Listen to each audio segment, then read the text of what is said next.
ఓం శ్రీ గురుభ్యో నమః.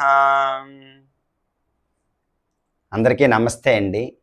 శ్రీమద్ భగవద్గీత 6వ అధ్యాయం నుంచి 18వ శ్లోకం, ఆ శ్లోకం యొక్క అర్థం తెలుసుకుందాం. యదా వినియతం చిత్తం ఆత్మన్యేవావతిష్ఠతే నిస్పృహ సర్వకామేభ్యో యుక్త ఇత్యుచ్యతే తదా.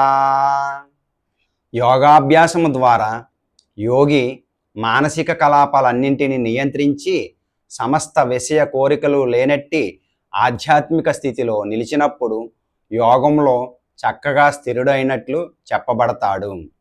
ఈ శ్లోకం ద్వారా శ్రీకృష్ణ భగవానుడు ఏం చెప్తున్నారంటే, యోగాభ్యాసం ద్వారా ఒక మనిషి తన ఎమోషన్స్ని అన్నీ కంట్రోల్లో ఉంచుకొని ఎలాంటి కోరికలు లేకుండా ఆధ్యాత్మిక స్థితిలో నిలిచినప్పుడు అతను యోగములో చక్కగా కుదురుకున్నవాడిగా చెప్పబడతాడు. అంటే భగవత్ తత్వంలో అతను స్థిరంగా ఉన్నటువంటి వాడిగా చెప్పబడతాడు అని చెప్తున్నారన్నమాట.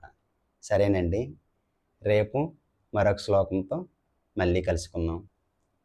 హరే కృష్ణ.